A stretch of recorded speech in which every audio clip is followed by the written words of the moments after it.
Hey! How is everybody? I have been struggling hardcore the last couple of days waking up. I forget about this and then I realize that I get this every winter. I go through the same process every time where I go like, why am I having so much trouble waking up in the mornings? Maybe I'm iron deficient. And then it's like, you're not iron deficient, babe. It's just the freaking weather. It's winter. You're going into bear mode. You're a bear at heart, you know? I am a bear at heart, I think, actually. Maybe that's my spirit animal. Anyway, how are you guys? Like, what's been happening? What's been happening with me? We would actually love to have more chats with creatives on the podcast. So if you or a friend are down to chat about your project or life itself, get in touch with us. We're on Instagram, May Magazine Berlin. We're on TikTok as may.berlin. You can DM us there. That's a fine way to get in touch. Or you can also email us just directly to our Gmail, mayonlinemagazine@gmail.com. We would love to chat to you and our community. But today on the podcast, I wanted to talk about something that has been going on for me. And that is that I have had red flag levels of spiritual, motivational, and wellness podcast consumption. I've been listening to a lot of these kind of podcasts. And as the maker of a podcast myself, I've just been finding it like really nauseating how I just find that there's like a severe case of vitamin original thought deficiency in these kind of podcasts. And I'm not saying that like, you know, maybe I'm just like entered my own jaded middle-aged era. And that's really a possibility. But like also, I'm not saying that I myself have original thoughts. It's just that the more that I speak and the more that I sit down here, and now I even have a video up of myself so you can like watch along, the more that I'm finding myself sort of like drawn into this whirlpool of cliched wisdoms. The latest podcast that I listened to that really got my jaded juices bubbling was a talk with a psychic medium. Fun, right? Like a psychic medium. Why not? Let's see what a psychic medium has to say. And I was just like thrown off by two things. Kind of instantly, try not to judge, but kind of judging. And it was that she just had this long, straight, flowing, beautiful blonde hair and just looks super cookie cutter, honestly. Super beautiful woman. And then the second thing, and I'm like, red, like, warning, something is off. No, I'm kidding. Then the second thing was that her voice, and this is me obviously having prejudices, thinking that psychic mediums, they're all connected with angel guides and stuff. So, of course, their voices should also sound like calming lullabies from the heavens or something. But no, I mean, this woman particularly sounded more like a mum scolding you for going to bed past your bedtime, but you're like, I'm 32. Anyway, I'm just digressing a little bit there, but basically just as I've been consuming more podcasts myself and making these podcasts, I've just really like tuned in a lot to all of these sort of inane and overused phrases that are being regurgitated out there. And on today's Moody Monday podcast, I wanted to actually list off a few that have particularly been getting my knickers in a twist. First on the list, and the list is not from most annoying to least annoying, by the way, but first on the list is the phrase, your only competition is yourself. And actually, I heard this on the Psychic Mediums podcast that I listened to. And I just find this one particularly grating on my innards because don't spiritual gurus preach about how we're all connected, right? So if we are all connected, how can my only competition be myself? You know, everything I do has a micro effect on my small circle of friends, family, acquaintances, and that effect has a reverberating impact outwardly onto others in the world, it means actually that a truer statement would be the whole world is your competition, babe.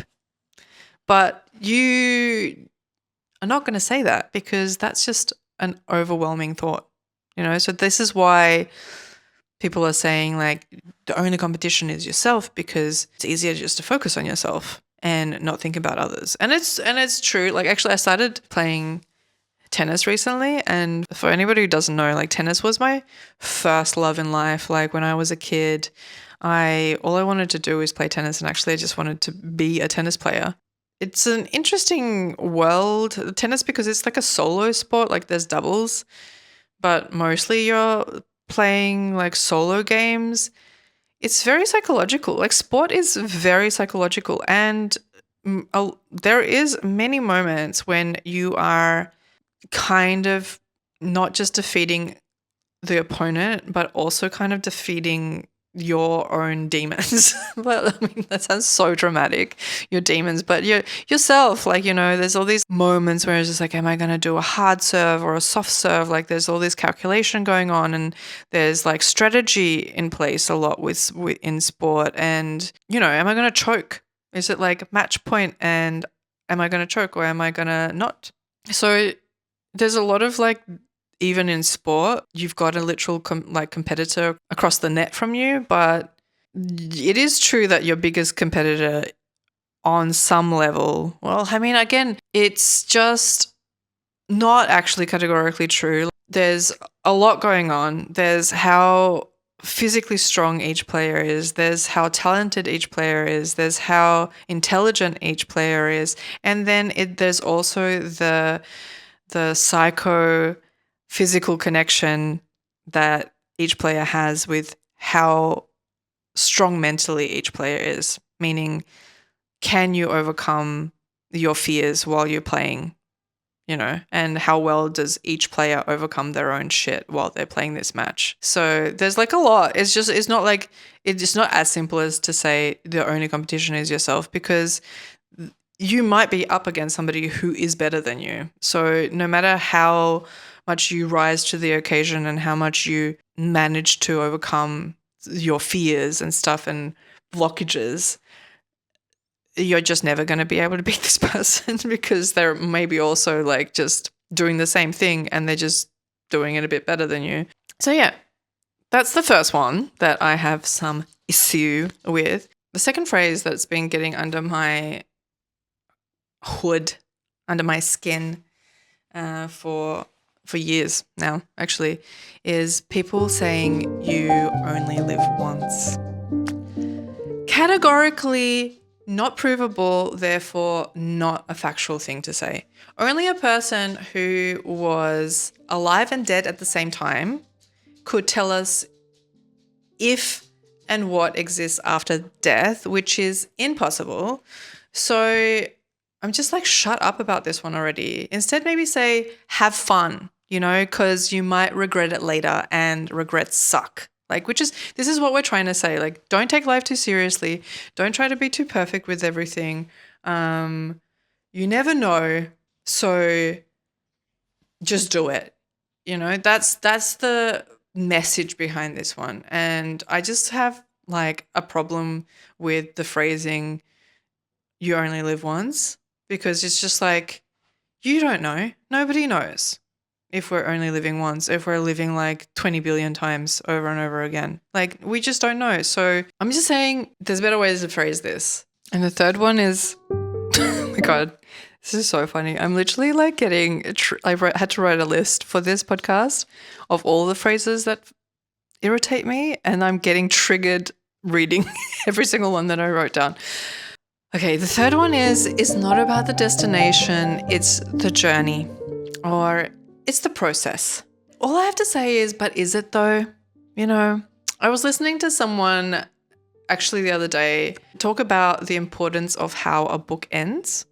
And they said, if a book ends badly or not, to your satisfaction, it kind of devalidates to an extent the rest of the book. And actually, the first thought that I had was like, hold up, whoa, I disagree. I do not judge a book by its ending. You know, I'm not going to be like, that was shit, because the last like 5 pages of the book like were like, what happened there? Like, how did they not know how to tie everything up? It is going to affect it a bit, but it's not like it's throwing the whole rest of the book into the water, for me at least. So actually I thought of it this way, and I was like, imagine you lived like a long and happy life, but you ended up dying alone on the toilet, and that's how people found you.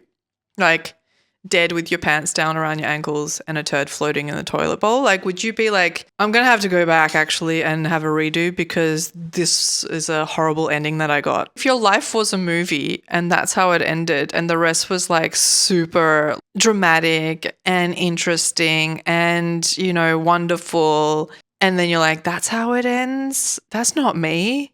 That doesn't suit me. I'll just try again. Maybe I get it better. Yeah, you would be tempted. I guess you would be tempted, but you also would be like, fuck it, the rest was great. Number 4 on my list. Everything happens for a reason.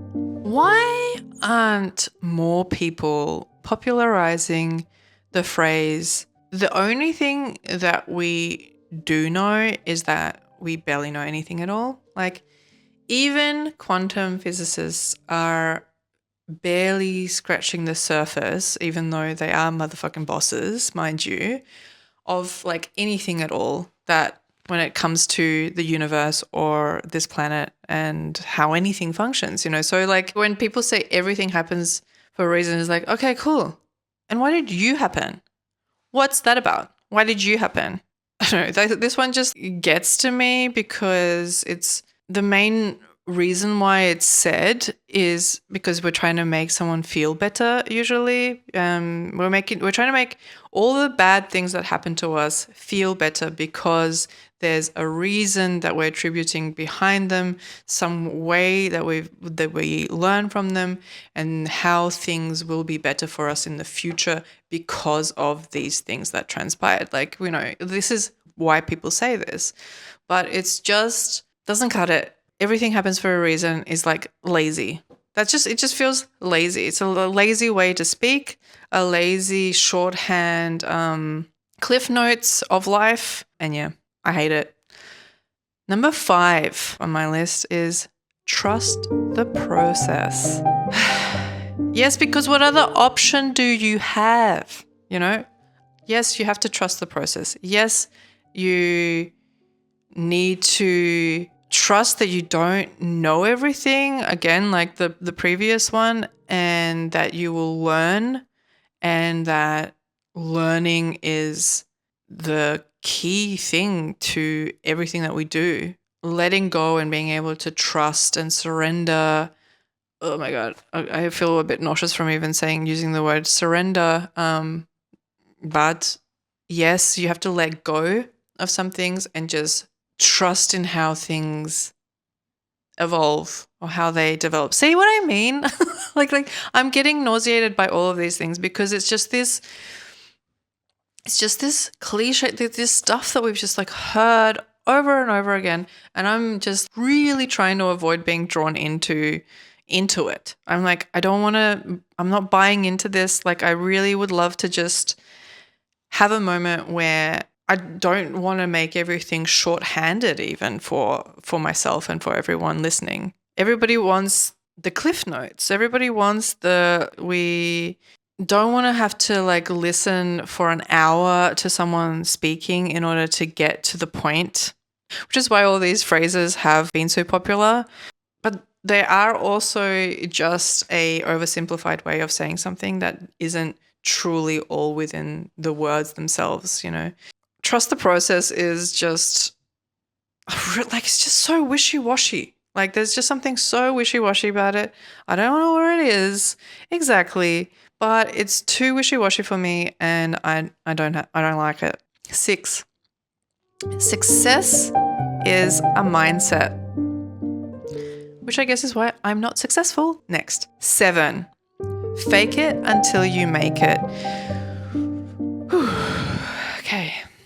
This is maybe my most triggering on this entire list, because as a teenager and as a young adult, I struggled a lot with anxiety. And one of the reasons why I had so much anxiety in my life was because I oftentimes, more often than not, just felt like I had to pretend like everything is fine, that I feel calm, that I feel good when I didn't. You know, this faking it, I felt like I needed to fake my existence. And it just hurt. That literally hurt my soul every single day, every single moment that I was needing to do that. So I think that phrases like fake it until you make it are essentially like Superman's kryptonite to other phrases like be true to yourself, or, love who you are and stuff like that. It's basically fake it until you make it is people going, yeah, be true to yourself. That's just what some people say. But really, you have to fake your way into everything. It's all about making other people believe in a version of you that you don't yet believe in order to get what you want. Because the thing is, you're slow and it's going to take you time. It's going to take you a lot of time to believe in yourself. And we don't have time. Nobody has time. So you're going to have to start faking it a bit more. Fake it, fake it, fake it. Eventually you'll catch up and you'll be like, look at me, look how good I'm doing. But that's all going to take time, okay? Smile. Ugh. Yeah, in a capitalistic world, it's just a phrase that heavily sits on my heart somehow. I know it's not supposed to be heavy. I know it's supposed to be light, very light actually, this one, but it hits me really heavy somehow and I hate it. 8. We all make mistakes and it's no one's place to judge. This was said by someone in a reality TV show that I was watching last night, and it was the context in which I heard it was where one friend was telling 2 other friends about how she had cheated on her husband. And this was the response of one of the friends. She was like, look, we all make mistakes and it's no one's place to judge. And all I thought when I heard that was, this is exactly what the person wants to hear from you right now. It wants to hear that everyone's fallible and that nobody is judging her for what she did, that people still will love her and everything. But the caveat is that we actually all are judging a bit, And I'm saying, is it judgment or is it having thoughts? And I've actually had this argument before with my partner, where my partner has told me that I'm judging him, while I actually feel a great offense by this, because I'm like, am I not allowed to have thoughts? Can I not have a thought about something that was said or done or, whatever? It's not judgment. I'm not holding these monumentally life-changing differences of opinions about this or that or the other, but I do have thoughts about things. We all have thoughts about things that are subjective. And I think that's the important part to highlight, where something shifts into the realm of judgment, where it's not longer just a thought or an opinion, it's a judgment because we are making future decisions and opinions and actions based on our subjective thoughts that we hold and that we have around situations that we are just not able to ever know the full story, So that's the thing, that's the realm where you're just just reserve that life-changing differences of opinions when you hear certain things, it's just a thought and it's just a reaction, and it's just an immediate reaction. We can all have an immediate reaction. And this is again tied into even the previous one was faking things until you make them, or fake it, essentially, is that these 2 friends were faking a part of what they were saying to their other friend, because they might have actually been thinking, how the hell could you do that? How could you hurt your husband so much by sleeping with somebody else or kissing another man or whatever? That's really shitty of you. But I still love you, and I'm going to really try to not judge you because he's an asshole. Who knows? They'd be like, actually, the guy's an asshole. So actually, I can kind of understand why you did it. But, it goes against our morals that you did, whatever. All of that is what's going on behind the scenes, and we all know that. But instead of saying any of that, you just put all that stuff aside and you're just like, it's not my place to judge. And damn right it's not your place to judge, because none of us are perfect. It is true. We all make mistakes. It is true. Why I find it annoying? Maybe just because I've heard it 10 billion times. The crux of it isn't annoying in any way, shape, or form, but it's just that I've heard it a million billion times.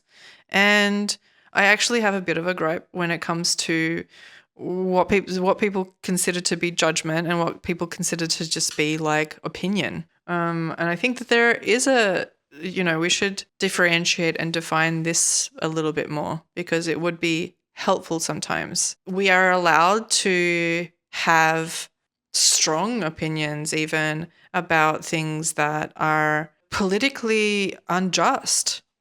Like we're allowed to. That's not a bad thing, Having that fairness in mind and having that overall humanity in mind, and not believing that things are absolute ever, is also like really important. Yeah, so they're just like, there's many more. That's like 8 that I wrote down. I was thinking about it like in other terms as well, like how there's just these are just like, they're not even phrases. These are just like words that are doing the rounds in business. And I'm like really particularly enraged when I hear the word optimizing.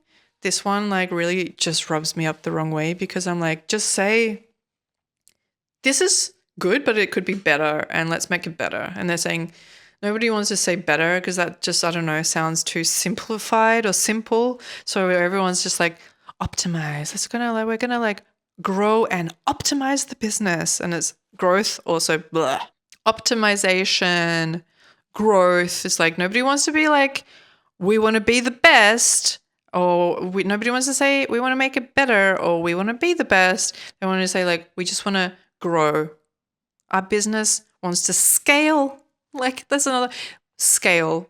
Our business wants to scale. What does the fuck that mean? It means like we want to get bigger. We want to make more money, and we want to dominate more. Well, nobody wants to say that. They want to say we want to scale, we want to optimize, and we want to grow. These trending terms within business that really get under my skin. And then I was just thinking, like, what are some other ones in like when it comes to romantic relationships? And I was thinking about, say, like if a friend went on some dates with a guy or with someone, and they thought that this person was cool, and then suddenly they ghosted them, what would I say to that? I'd probably say, what an asshole. You can do better. Next. Like, no.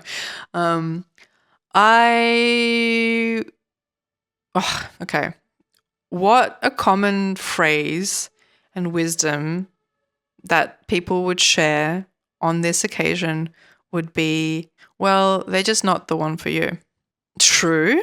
But the very first question, the very first thought that most people have when somebody tells them that someone is not the right one for them is, well, who is the right one for me? And this is why, like I was saying before, it's like these things are just shorthand phrases that are a bit lazy in some ways. They don't encapsulate everything. They are like the Cliff Notes, and they open up more questions when they are said, actually. So that's one in relationships. There's probably many more in relationships. These are just some of the ones that I've written down or like thought of today. And that's it. That's all I had to say. That's all I had to vent. I'm sorry if you don't enjoy jaded hatred.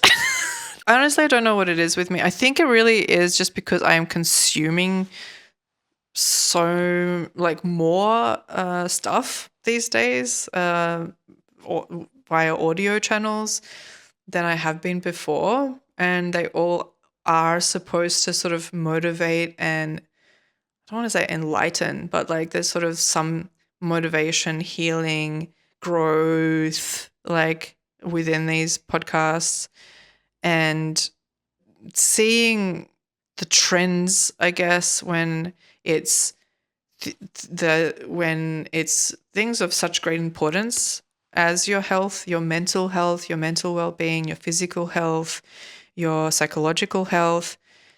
I wish there was a little bit less routineness and sort of mundanity that it brings. And I think also like one of the reasons why these sort of popular phrases and popular wisdoms exist is because they are supposed to be there as a rock for us, or like, you know, something that we can, sort of ground ourselves with when we feel overwhelmed or when we're floating around too much within our own selves, you know?